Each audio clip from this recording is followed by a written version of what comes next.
Hello, welcome to Sexpertise. I'm your favorite host and sexpert, the Erica Rivera.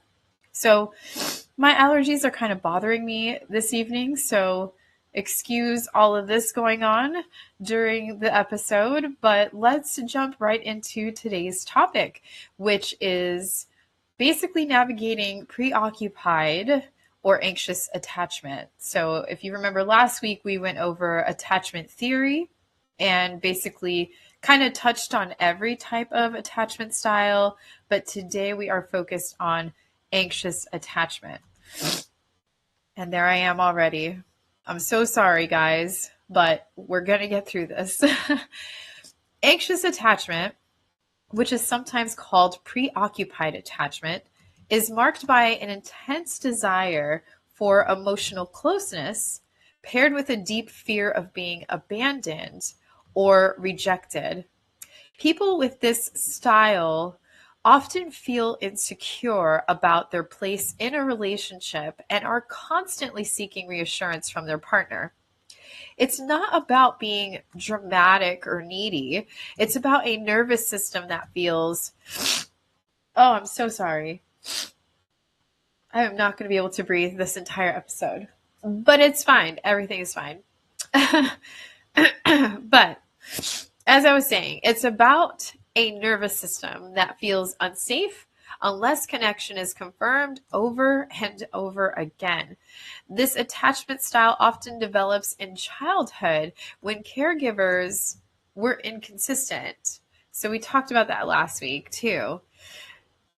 If you grew up with very inconsistent care from your parents, grandparents, whoever your guardians were, you may relate to this type of attachment style. Perhaps one day they were warm and affectionate, and then the next day were distracted, cold, or just emotionally unavailable. That unpredictability taught the child that love had to be earned and that being hyper alert and emotionally on guard was the way to keep connection intact. As adults, people with, I was just thinking about when we extract this audio for the podcast version, all you're going to hear is, I really can't breathe. You know what? This is the first time I've done this on air, but I need to grab a tissue.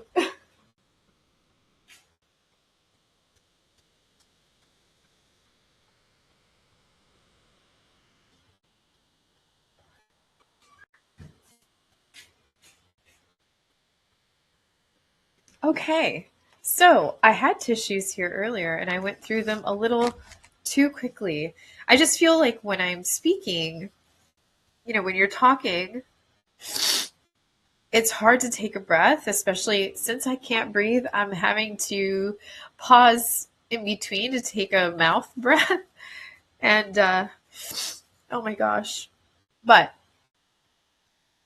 the show must go on.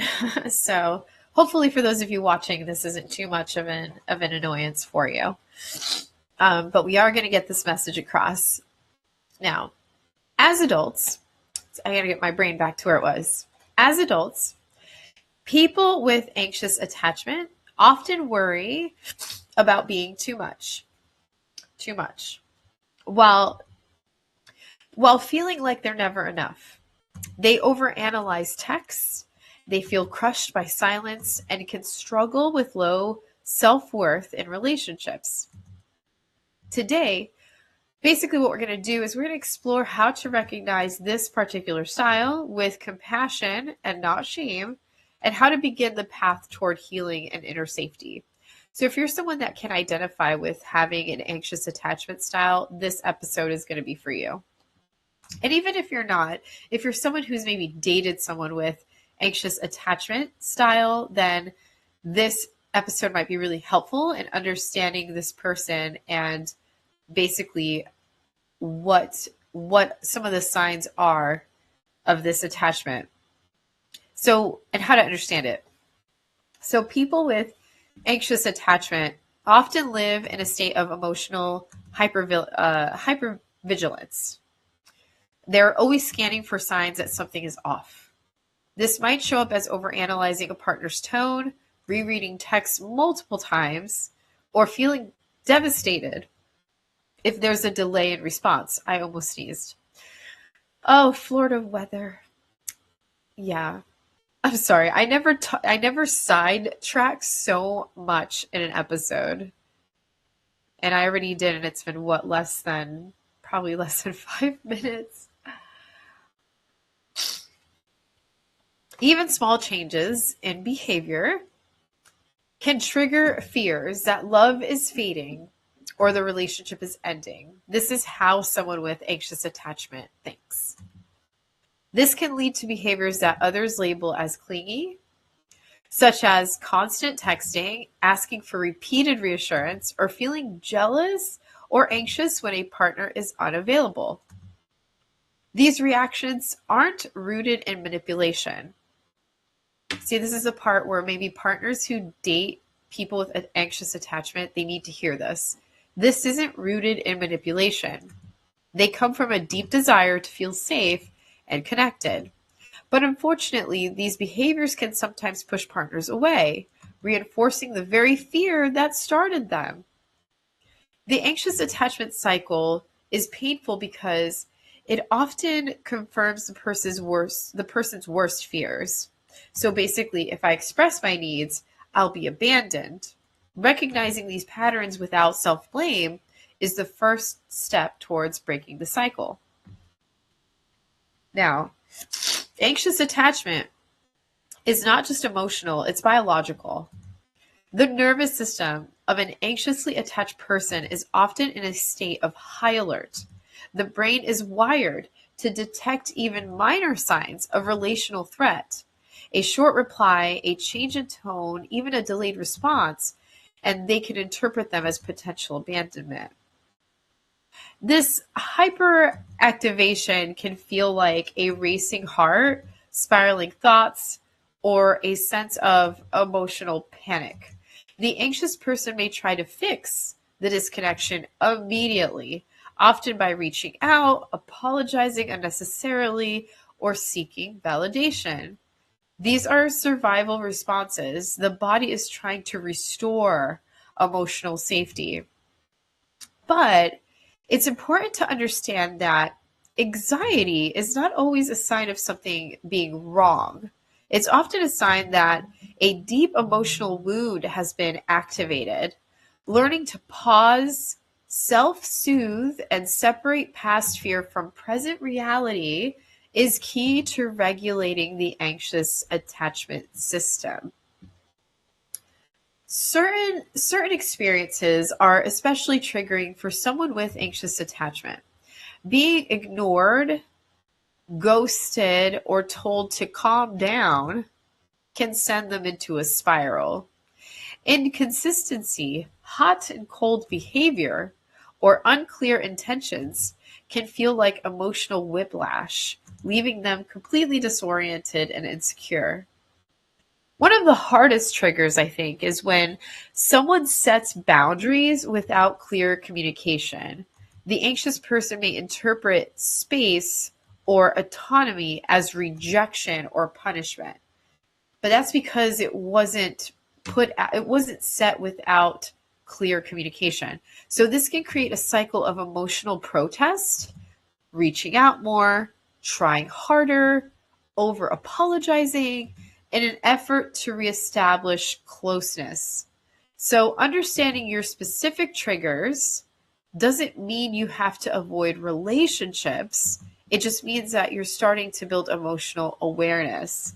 The more you name what activates your nervous system, the more empowered you become to soothe yourself and ask for what you need clearly. In dating, anxiously attached people often bond quickly and deeply. This can feel like love at first sight or an intense connection, but what's often happening is emotional fusion. Because they fear disconnection, they may idealize the other person and ignore red flags just to preserve the bond. They may feel a sense of urgency to define the relationship or spend constant time together. If the other person pulls back even slightly, it can feel like a crisis. This intensity can overwhelm partners who value slower pacing or independence, creating imbalance in the relationship. It's important to learn how to slow down, stay present, and build trust gradually. Healthy intimacy grows over time and not through instant emotional merging, but through shared experiences and mutual care and consistent communication. Now, impact on sexuality. This is a big one. Sex can be a powerful trigger or a powerful tool for someone with anxious attachment. They may use physical intimacy to feel emotionally close, hoping that sex will guarantee affection or commitment. This can lead to confusion about consent, boundaries, or true desire, especially if they say yes when they really want reassurance, not sex. They may also tie their self-worth to sexual performance or how desired they feel. If a partner doesn't initiate sex or seems less interested, it could feel like personal rejection, even if it has nothing to do with them. Healing involves disentangling sex from survival. When sex becomes a choice instead of a strategy for connection, it becomes more authentic, more mutual, more empowering. That shift starts with understanding your sexual motives and honoring your body's truth.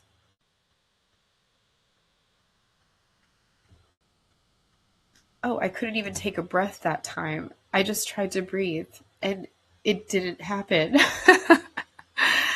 Oh my gosh. Common relationship patterns. Anxiously attached individuals are often drawn to avoidantly attached partners, a dynamic known as the anxious avoidant trap.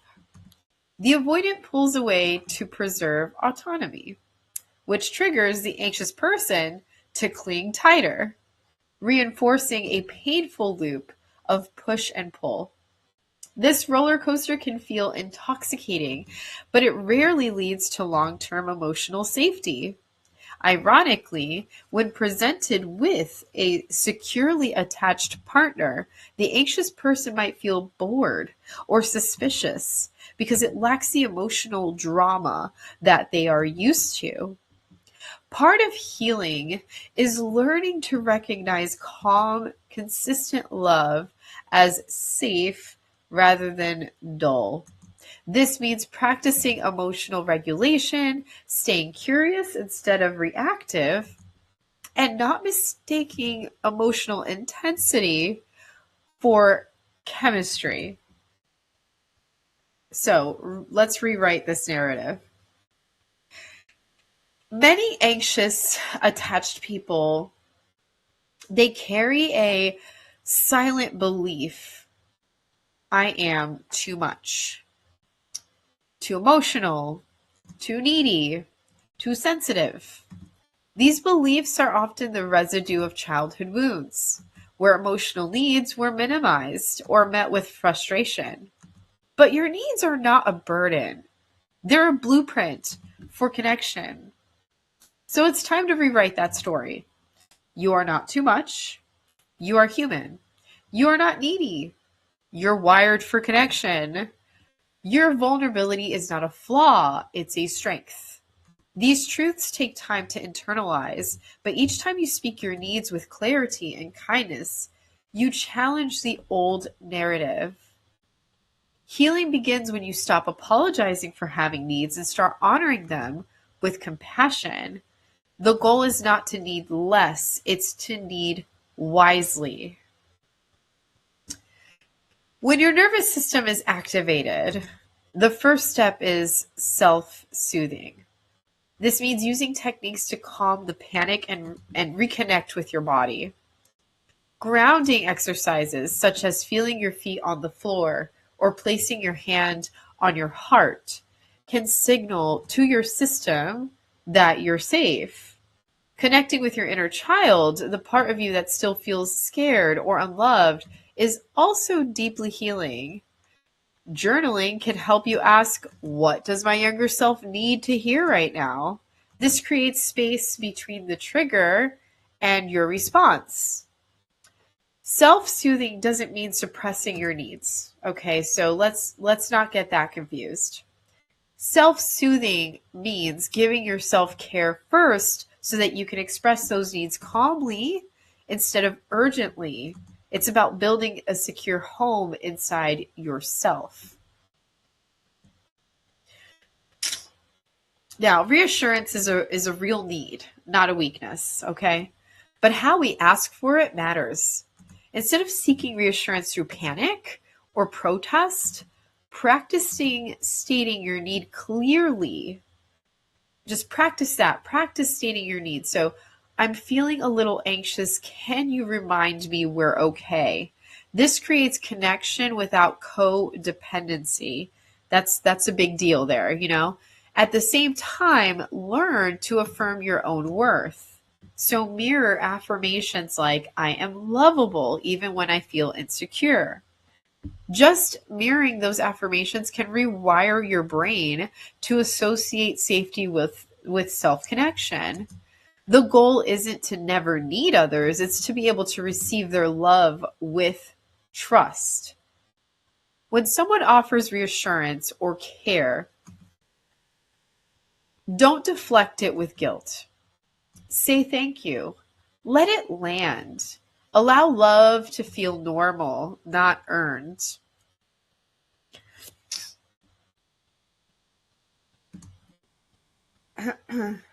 You know, I could have scheduled a rerun. I really didn't want to. I keep thinking about how you guys are watching and listening to this and how many times I've had to clear my nose or at least touch it with my tissue. And I'm very self-conscious about it. It makes me want to maybe do this episode again another day. But at the same time, it shows that I'm human, right? And that's what we're talking about. So, yeah. I do feel bad though, because I'm such a perfectionist. But I shouldn't apologize, right? Be unapologetic. I have allergies, guys. Everyone has allergies. I didn't mean for this episode to be about it. So I'm going to try to focus one last time on the rest of this topic. Those of you listening who have attachment, anxious attachment style, hopefully you are getting something out of this, and perhaps the little breaks I'm taking in between to be able to breathe and adjust is letting you absorb the information, as opposed to me I'm trying to put a positive spin on it. You know, hopefully it's helping you absorb during my little breaks. All right, so communicating your needs, very important. This is usually my favorite part in any episode, anytime we go over communication. So anxious attachment often leads to unclear or reactive communication. So that's the thing with communicating as an anxious person. But with practice, you can express your needs in a grounded and effective way. So instead of saying, you never respond, try, I feel anxious when there's a long gap in communication. Can we talk about what feels good for the both of us? I mean, this is you setting boundaries kindly, but firmly. It's okay to say, I need consistency to feel safe in this relationship. If that's your need, that's your need. You don't need to explain or apologize for wanting clarity. Boundaries are not ultimatums. They're invitations to deeper understanding. And when you start to catastrophize, pause and clarify. Ask, did I miss something? Instead of assuming the worst. Curiosity softens anxiety. It opens the door to connection. Even if you identify with anxious attachment, you can develop secure traits over time. This includes trusting your intuition instead of second guessing it, pacing emotional investment instead of rushing in, and learning to sit with discomfort without immediately reacting. Celebrate small wins, like waiting an hour before texting, naming your needs calmly, or choosing not to spiral when someone is busy. These moments matter. They're signs that you're shifting from emotional survival into secure connection.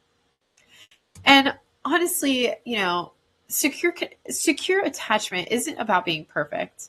That doesn't mean that you're perfect, no matter what attachment style you are. It's simply about trusting yourself more than your fear. And that trust grows one decision, one breath, one boundary at a time. Relationships can be mirrors, but they can also be medicine. Healing anxious attachment often happens in connection with people who are consistent, kind, and willing to grow alongside with you. These relationships offer new experiences that help rewire old patterns. So, in secure relationships, rupture is followed by repair. Conflict doesn't mean abandonment, it's an opportunity to learn each other's needs. When a partner says, I'm here, even when things feel hard, the nervous system begins to trust again. So choose people who choose you, not out of obligation, but out of love, and show up for yourself in the same way. Professional support can make a huge difference in healing anxious attachment. Look for therapists trained in attachment theory and therapists trained in trauma work or somatic theory as well. Therapy. Modalities like EMDR, IFS, and uh, polyvagal informed therapy can also help reset your nervous system's default response to connection. You can also seek out support groups and workshops. I have a nonprofit myself called Care Arts Global, where we have support groups and workshops. You want to find those that are especially focused on boundaries, self-worth, or healthy dating, can offer guidance and community. These types of groups can do that. And don't underestimate the power of podcasts, TV shows like this one, books, and online education in expanding your emotional vocabulary. You don't have to do this alone. The right support can help you move from anxious attachment to secure and empowered love, both for yourself and others. So, anxious attachment, you guys made it to the end. We made it. I really couldn't breathe the whole time. Hopefully, for next week's episode, this isn't happening. But here are my final words. Anxious attachment is not your fault. It's an adaptation to early emotional uncertainty. But now that you're aware of the pattern, you have the power to change it. You are not too much. Your need for closeness is human. And with the right tools, that need can be met in healthy and sustainable ways. As you move forward, remind yourself, I am lovable. I am enough. I don't have to beg for connection. I can invite it in. You are not alone in this journey, and there's nothing wrong with you. Next week, we'll explore avoidant attachment, and hopefully without the allergies and the stuffy nose. All right. But next week, we'll explore avoidant attachment, what it looks like, how it forms, and what healing can look like when closeness feels like a threat. Until then, be gentle with yourself, as I am trying to do with myself. You're doing the work, and that is more than enough.